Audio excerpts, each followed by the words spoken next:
Olá, bom dia a todos.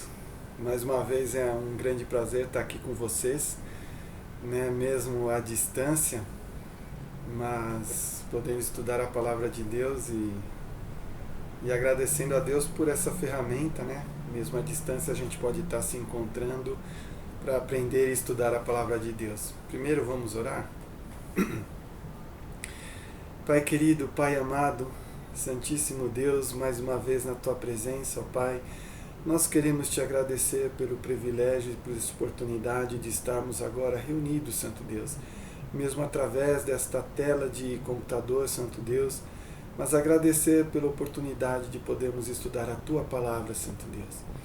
Agora, Pai querido, que o Senhor esteja abençoando a vida de cada jovem, Santo Deus, principalmente aqueles que vão estar assistindo, ó Pai, ouvindo esta palavra.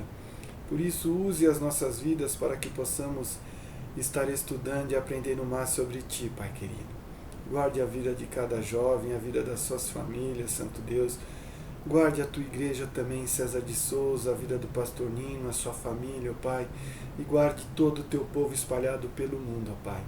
Use as nossas vidas agora, em nome do Teu Filho Santo e amado, eu clamo a Te agradeço. Amém.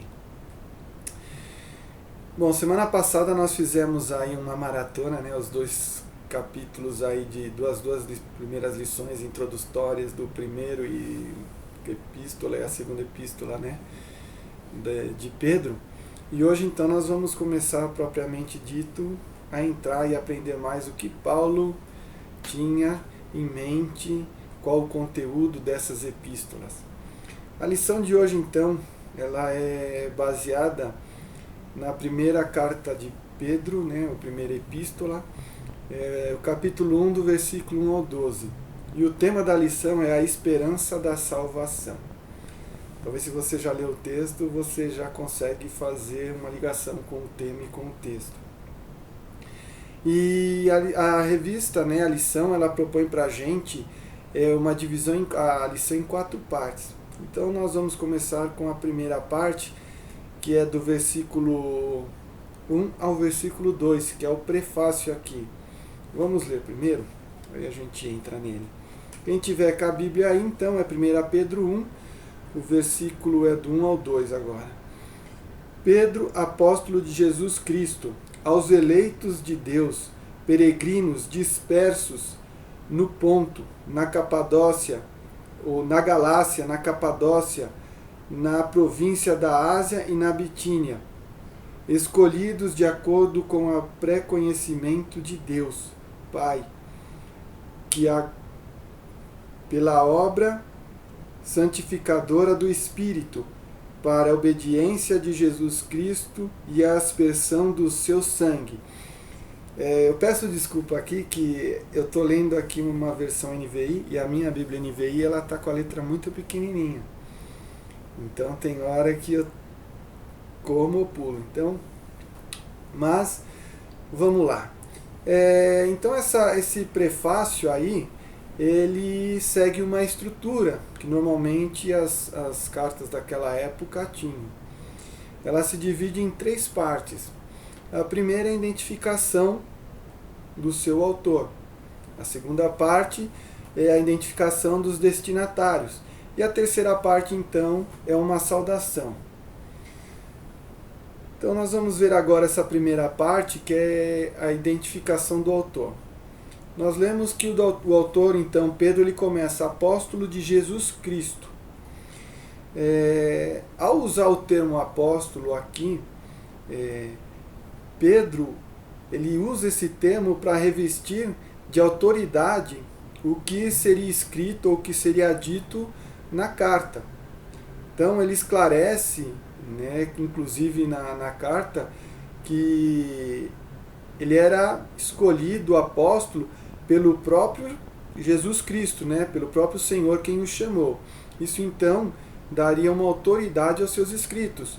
Ele não era um mero escritor, alguém que não conhecia nada, mas era um apóstolo escolhido por Jesus Cristo. Então a aceitação da carta, dos seus escritos, teria uma autoridade muito maior.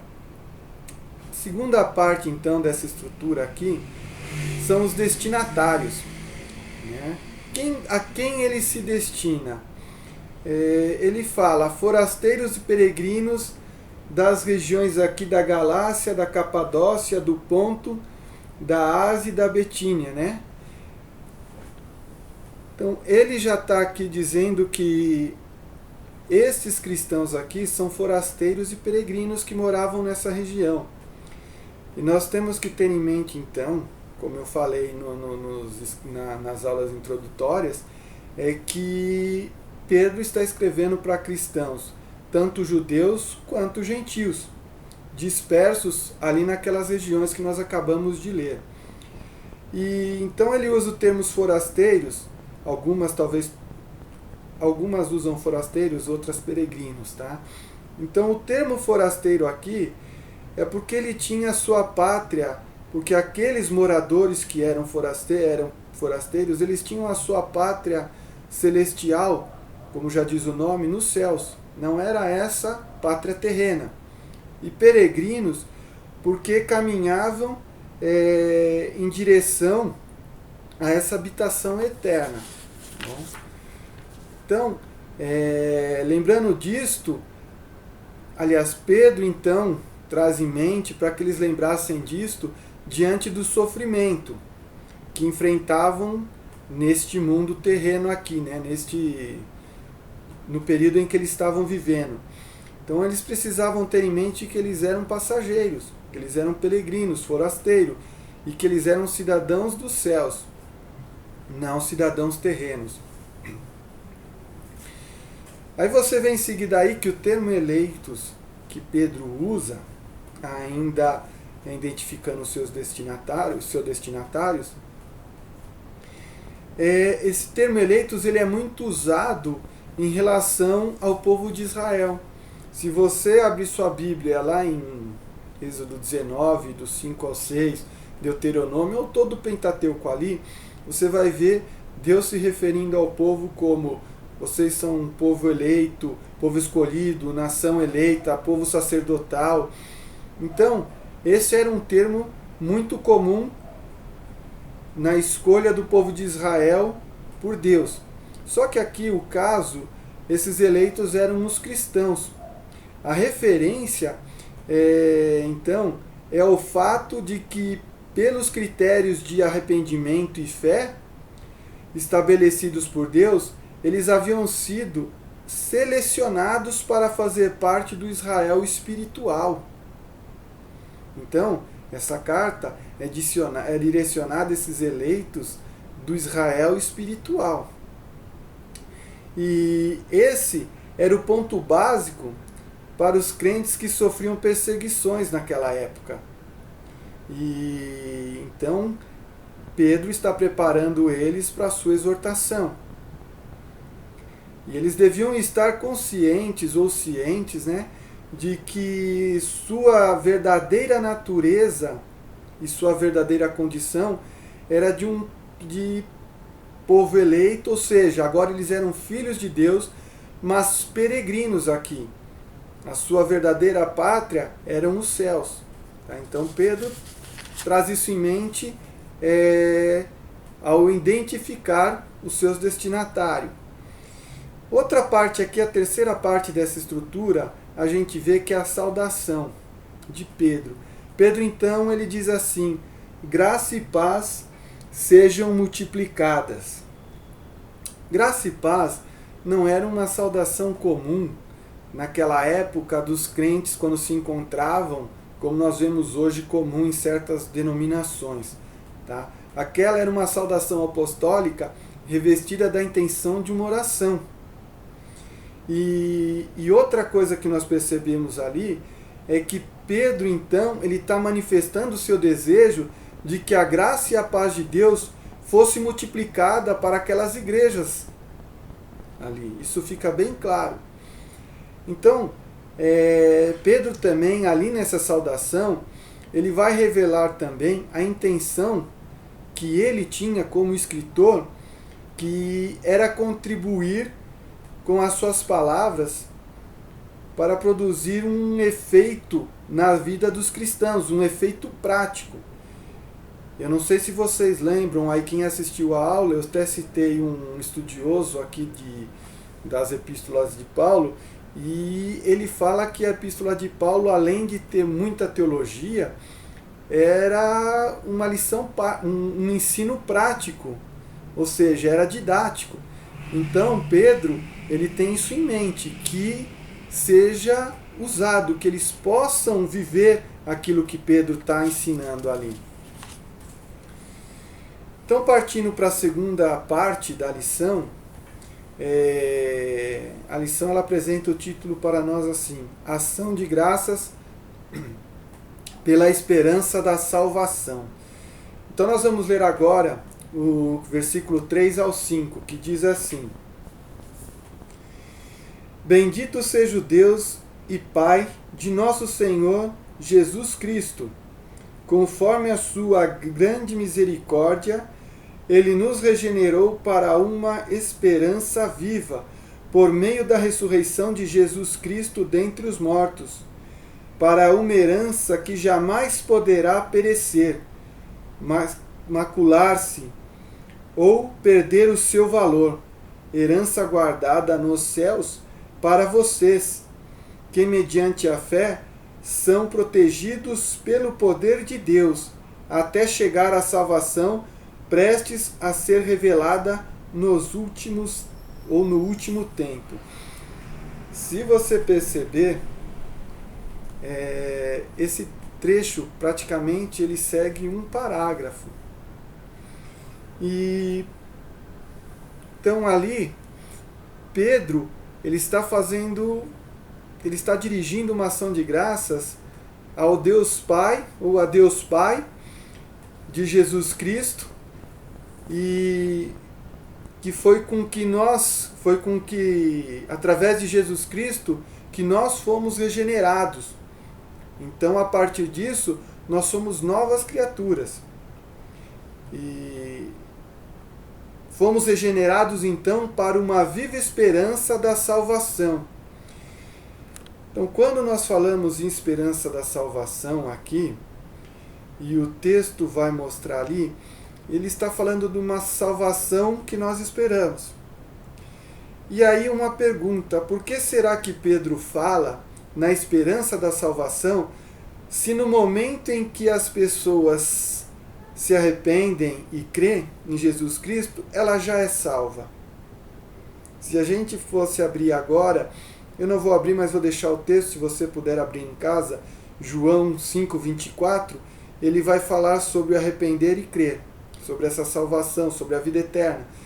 Então, por que Pedro fala isso, dessa salvação que nós esperamos, se a partir do momento que a gente crê e a gente se arrepende, a partir do momento que a gente se arrepende e a gente crê, a gente já tem a salvação? Aí eu queria pensar com vocês um aspecto da salvação, que a nossa salvação ela tem 3 tempos. Qual que é o primeiro tempo? O primeiro tempo, então, é o momento da conversão, quando um pecador arrependido, ele confessa Jesus como Salvador, tornando-se nova criatura. Esse é o primeiro tempo. O segundo tempo é após a conversão, que segue então a vida inteira que o cristão tem aqui nessa terra. E uma vez que o cristão ele é um povo, agora que nós vimos, que Pedro fala um povo separado, um povo santo, né, que ele vai tratar no decorrer da carta, mas aqui como eleitos, né? Uma vez que nós somos declarados santos por Deus, então nós precisamos viver essa santidade enquanto nós estivermos aqui, e buscando a edificação do corpo de Cristo.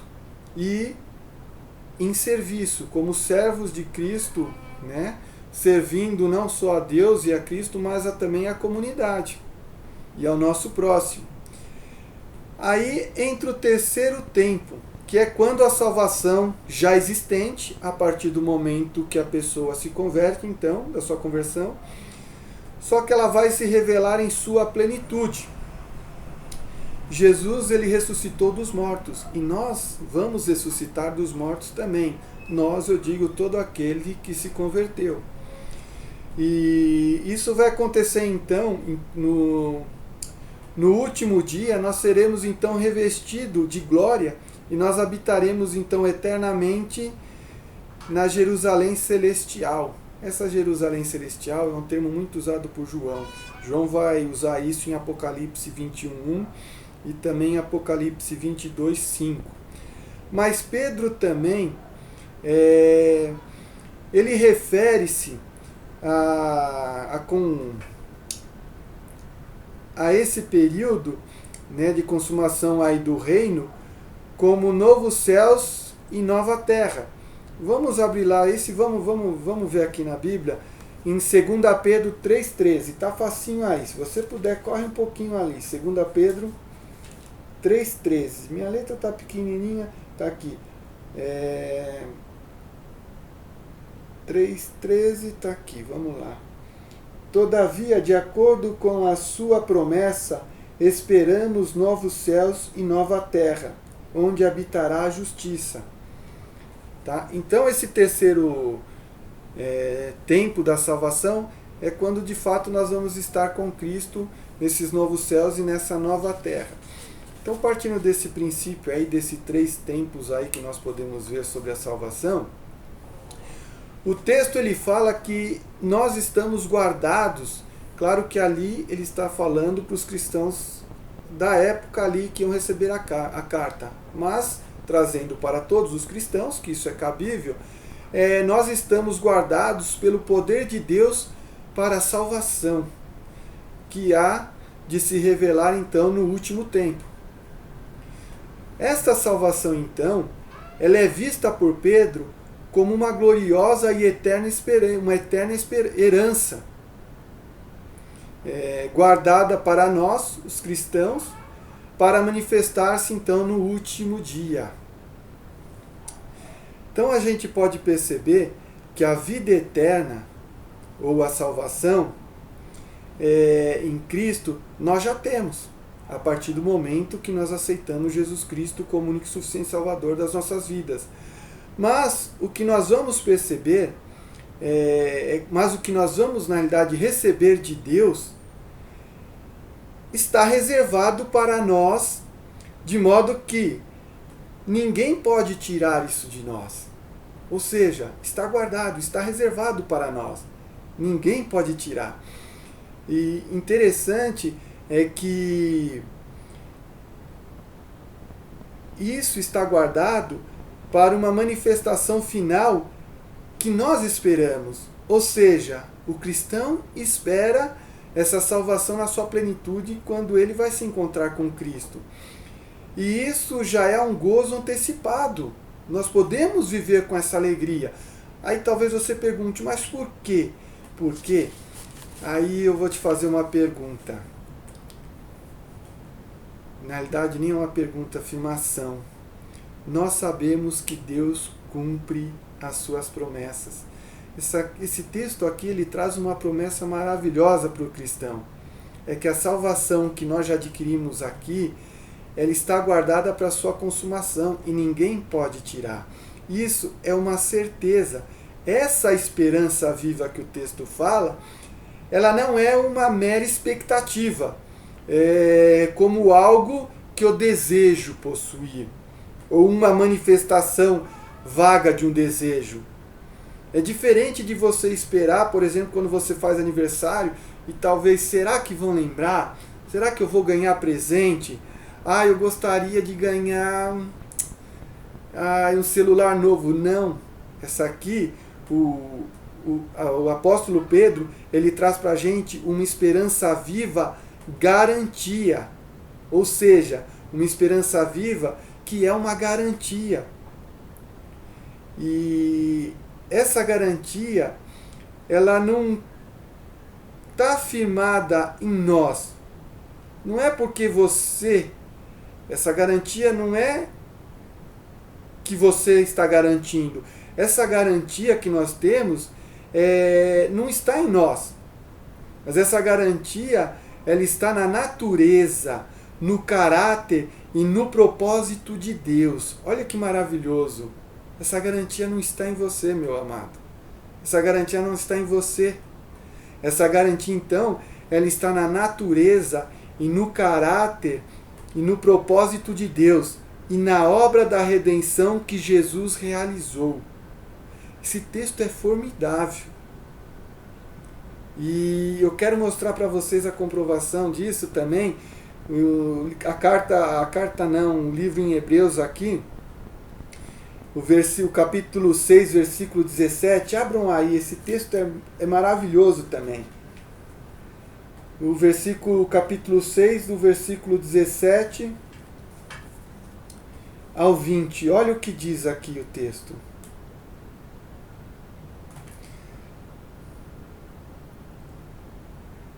Querendo mostrar de forma bem clara a natureza imutável do seu propósito, tá vendo? A natureza imutável, a certeza de que o nosso Deus cumpre as suas promessas, ele não muda, e a certeza do propósito que nós vemos aqui da nossa salvação. Olha lá, vamos seguir então. De forma bem clara, propósito para com os herdeiros da promessa. Quem são esses herdeiros? São os eleitos que Pedro está falando aqui. E aí, seguindo no texto, diz assim: Deus o confirmou com juramento. Olha que certeza maravilhosa. Isso aqui é real. Isso aqui não pode mudar, porque Deus não mente e Deus cumpre as suas promessas. Aí,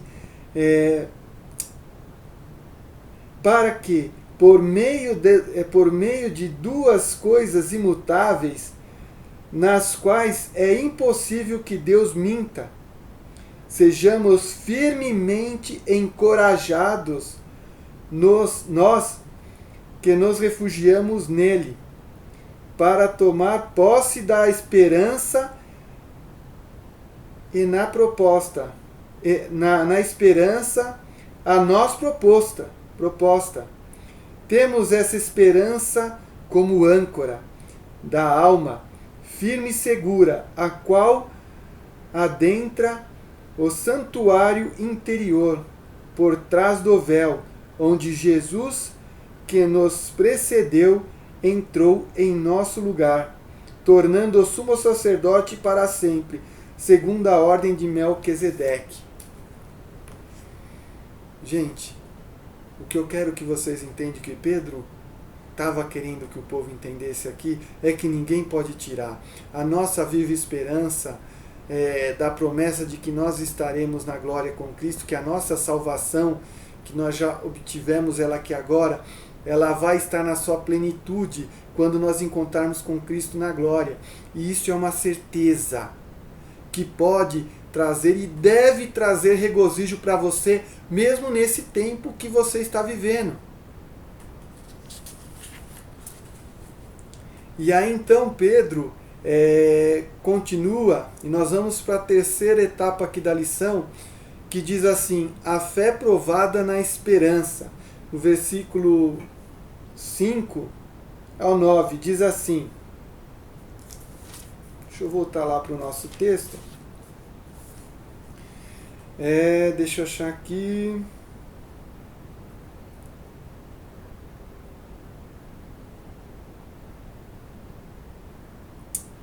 tá, vamos lá, na realidade é do versículo 6, que faltou ler, 6 a 9, nisso vocês exultam, ainda que agora, por um pouco de tempo, devam ser contristados por todo tipo de provação. Assim acontece para que fique comprovado que a fé que vocês têm, muito mais valiosa do que o ouro que perece, mesmo que refinado pelo fogo, é genuína e resultará no louvor, glória e honra quando Jesus Cristo for revelado. Mesmo não o tendo visto, vocês o amam, e apesar de não verem agora, creem nele e exultam com alegria indizível e gloriosa para vocês, pois vocês estão alcançando o alvo da sua fé, a salvação das suas almas. Esse texto aqui, ele fala muito bem, claro, da esperança e da fé. Essas são duas características que o cristão nesse mundo precisa ter. Primeiro porque nós esperamos, e essa nossa esperança está fundamentada na fé, de que um dia essa nossa fé vai se concretizar de maneira plena, quando estivermos com Ele. Portanto, nós precisamos ter em mente uma terceira característica. E que essa característica, aliás, as três, mas é um texto bem conhecido, eu quero trazer em mente para vocês o final da primeira carta aos Coríntios, o capítulo 13, o versículo 13, onde Paulo está encerrando ali, quando ele está falando do amor, aquele poema maravilhoso. E aí Paulo, então, ele fala entre os três, o que vai ficar é o amor. Por quê? Essas duas características que nós temos e precisamos ter como cristãos enquanto nós vivemos aqui, que é a esperança e a fé, porque nós esperamos esse cumprimento dessa fé, quer dizer, nós esperamos o cumprimento dessa promessa de Deus pela fé, mas quando nós estivermos na glória com Deus, a fé já se concretizou e a esperança também. Então o que vai ficar é o amor. Então, a esperança, ela é a certeza, ela é a certeza alicerçada na fé que nos dá a alegria, esse gozo antecipado, e que nós iremos receber no final a herança incorruptível. Olha que maravilhoso. Nós sabemos que nós vamos ter essa herança incorruptível no final. E seguindo aqui então, esse regozijo ou essa alegria, ela deve perseverar nos cristãos, mesmo quando somos abatidos por tristezas ou ansiedades resultantes do sofrimento. Ali os cristãos eles estavam passando por perseguições. Nós falamos nas aulas introdutórias, perseguições que vinham do império, que vinham do próprio povo, perseguição que vinham das famílias. Tá? Então eram perseguições ali de toda parte por eles serem cristãos. Mas também os cristãos ali, como nós falamos, eles eram assolados por falsos mestres que procuravam afastar aqueles cristãos da certeza da volta de Jesus. Eu fico pensando comigo e quero trazer esse pensamento com vocês. Se tirasse essa certeza da volta de Cristo, o que sobraria? Eu creio que não sobraria nada. Porque o que nos faz continuarmos é essa certeza, essa esperança que nós temos e que é uma viva esperança da volta de Cristo. Então, Pedro aqui ele queria que os crentes fossem firmes na certeza de que são filhos de Deus. Você, meu jovem, que está ouvindo isso, você tem certeza que você é filho de Deus? E como filho de Deus, Deus, ele não pode mentir. Isso é o que garante que nós vamos ser salvos. Ou melhor, nós achamos salvos, mas é que nós estamos guardados para essa herança gloriosa e imutável. Pedro queria que os cristãos tivessem isso em mente diante do sofrimento que eles estavam passando, diante das perseguições e diante desses ensinamentos que tentavam ou que queriam mostrar que, colocando em dúvida sobre a volta de Cristo. Outra coisa também, Pedro ele queria que os cristãos ali perseverassem, mesmo enfrentando sofrimentos. E que eles olhassem sempre para a glória que os aguardava no dia final. Quando você passa pelo sofrimento, o que você mira? Paulo aqui está ensinando a nós mirarmos na glória final, que vai ser quando nós vamos estar com Cristo. E ele ensina que nós temos que fazer isso, ou precisamos fazer isso, ou que devemos fazer isso, mesmo diante do sofrimento.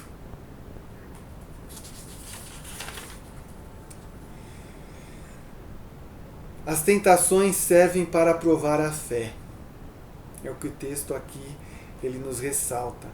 Só que a referência que Pedro faz à prova aqui do ouro, que o texto que nós acabamos de ler, significava, ele está trazendo à nossa memória o processo de purificação que o ouro passava. E quanto mais limpo, quanto mais aquecido e por mais esse ouro passasse por esse processo, mais limpo ele ficava. E tem um detalhe, mais valioso ele ficava. Isso até hoje. Quanto mais puro um ouro, mais valioso ele vale, ou mais valor ele tem. E ele usa essa ilustração aqui, nesse processo de refinamento, o ouro era derretido em um recipiente, era tipo um pote de porcelana, e ele traz em mente, era um recipiente refratário que resistia a alta temperatura. E quando o ouro era colocado em alta temperatura, então, as impurezas subiam. Então eles retiravam essas impurezas com uma escumadeira ali, ou uma esfumadeira, para que o que sobrasse então seria o ouro puro, o ouro refinado. E Pedro, ele lembra aqui que o valor da nossa fé, o valor da fé dos cristãos, é mais valiosa do que o ouro. Olha a consciência que Paulo está trazendo a respeito da fé, principalmente diante do sofrimento. E aqui então, você pode estar se perguntando, mas Deus está provando os seus filhos no sentido de testar a fé? Não. Ele aqui então, ele prova no sentido de revelar-se do sofrimento, ele prova aqui no sentido de valer-se dos sofrimentos naturais que nós estamos vivendo neste mundo. E se nós trouxermos à mente esse mundo que jaz no maligno, então ele traz no sentido de prova, de valer-se desses sofrimentos para fazer do sofrimento o meio de levar seus filhos, ou os cristãos, a crescerem na fé, no caráter e na esperança. Eu faço uma pergunta para você, diante do sofrimento, você consegue crescer na fé, no seu caráter e no sofrimento? É como eu disse, quanto mais puro, mais valor o ouro tinha. Como está o seu caráter hoje, meu jovem? Como está o nosso caráter? Como está a nossa fé? E como está a nossa esperança? E então, se a gente pensar aqui que a fé que não resiste ao sofrimento, aquela fé que não resiste à temperatura, ela é uma fé semelhante então ao texto quando os evangelhos tratam no final do Sermão do Monte, principalmente ali Mateus, no capítulo 7, o versículo 24 a 27, quando ele fala das casas edificadas na rocha e na areia. Uma fé que resiste a altas temperaturas é uma fé edificada sobre a rocha. E uma fé que não resiste, então, à temperatura, pode ser comparada a uma fé que está construída sobre areia. Ela não vai resistir. E esta fé que se aperfeiçoou em meio às aflições, ela tem um segredo. Só que antes de falar desse segredo, eu quero trazer em mente o que o texto traz e que talvez algumas versões não ficam claras. quando Pedro está falando desse sofrimento, ele não está colocando esse sofrimento como como uma possibilidade de você sofrer. Em si sofrer, então que esse sofrimento tem este significado na sua vida. Não, o que o texto traz é que é necessário que nós cristãos soframos. E passamos por todos os tipos de tribulações. Isso é o que o texto está falando.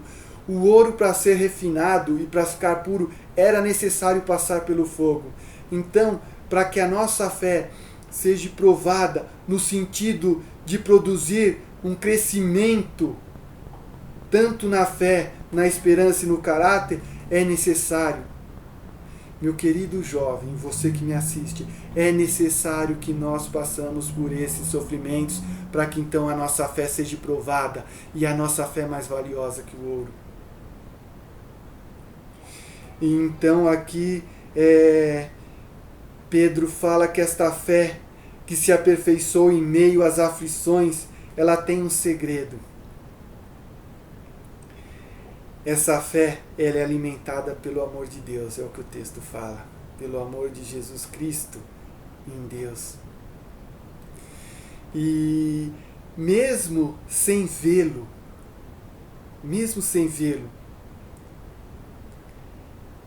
esse amor que nós temos é o segredo dessa fé. O texto nos traz isso em mente.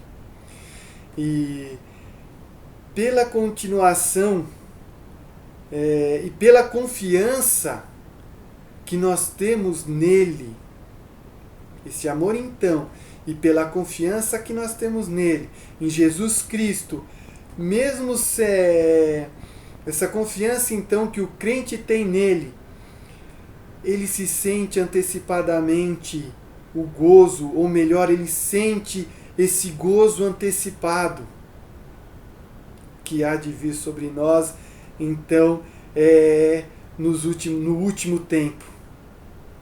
O sofrimento que tem sobre essas perseguições, esse sofrimento que tem vindo sobre nós, ela não é maior do que esse amor que nós temos por Jesus Cristo.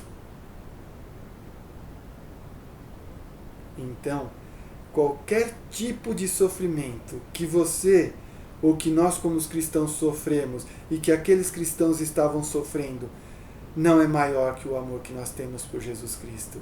E não é maior do que a viva esperança que nós temos na salvação, que está guardada para nós no último dia. E entrando então no último ponto da lição, do versículo 10 ao 12, onde nós vemos aqui que os profetas anunciaram essa esperança de salvação. Olha o que diz o versículo ali, do versículo 12 ao 10.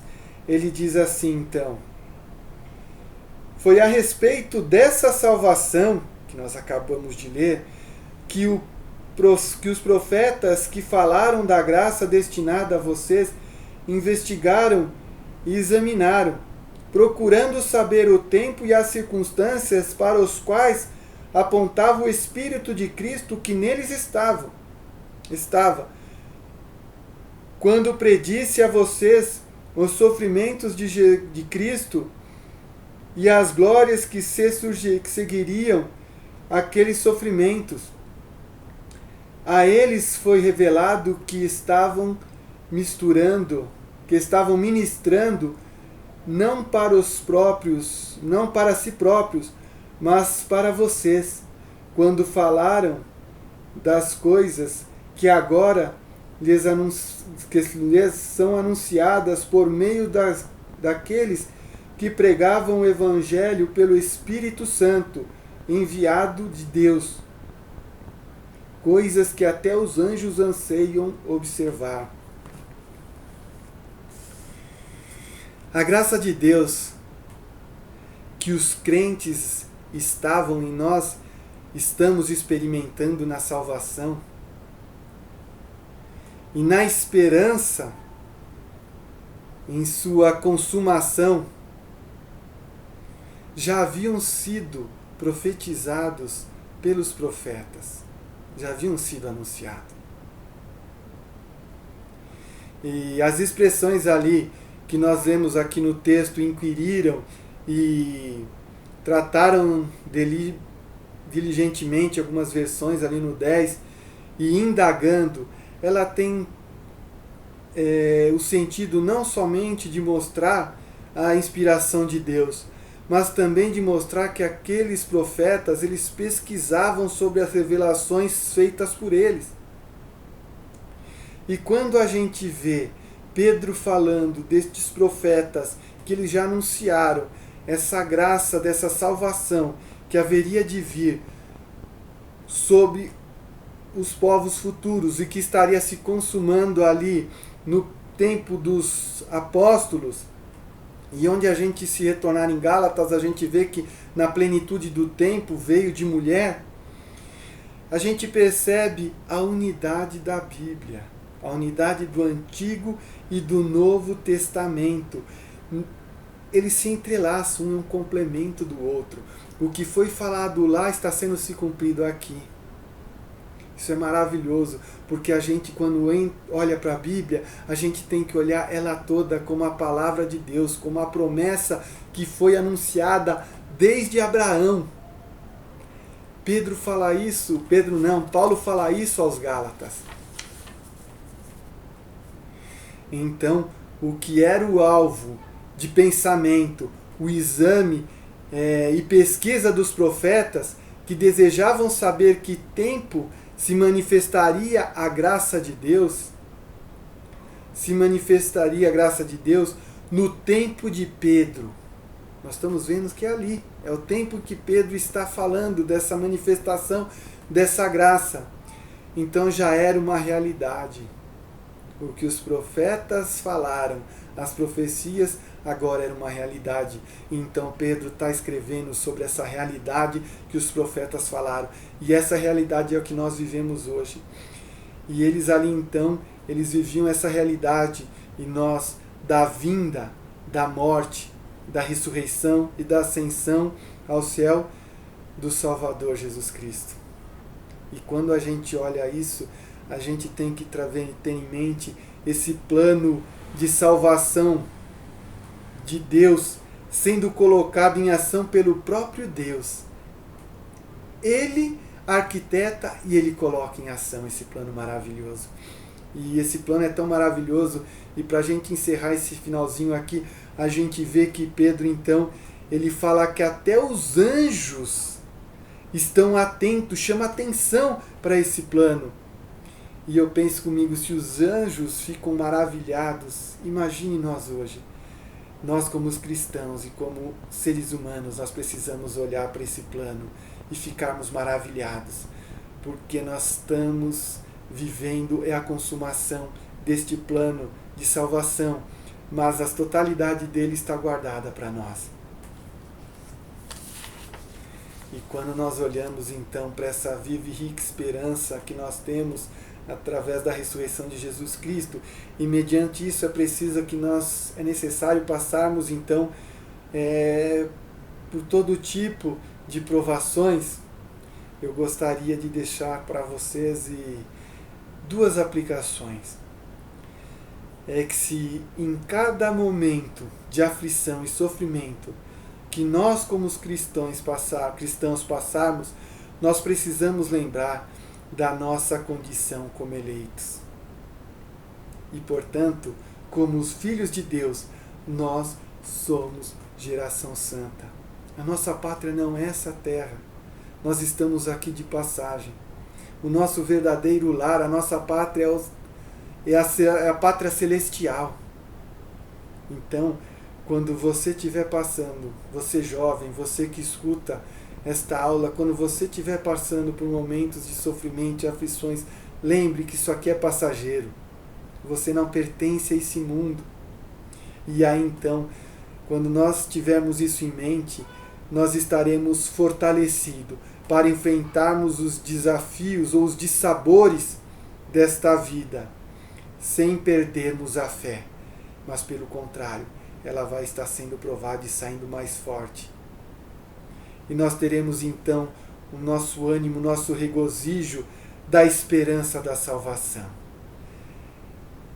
Esse texto não pode sair da tua mente. Quem dera a nós, como cristãos, toda pela manhã, quando iniciarmos o nosso dia, trouxéssemos esse texto em nossa mente. Com certeza, quando passássemos pelas dificuldades, nós teríamos a nossa vida, a nossa fé fortalecida e a nossa esperança em Cristo Jesus aumentada, que um dia nós estaremos com Ele e o nosso caráter sendo purificado. Então, o segundo passo é que nossa esperança de glória, com a volta de Cristo, ela está segura. Essa certeza é maravilhosa, ninguém pode tirar isso de você, cristão.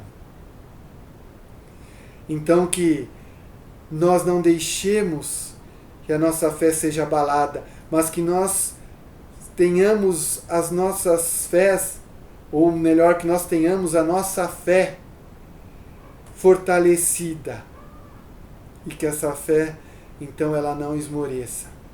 E isso traz em mente um período que eu passei, para encerrar com vocês, um período em que eu passei dirigindo um caminhão aí pelas estradas do Brasil, e passei por várias circunstâncias, várias aflições.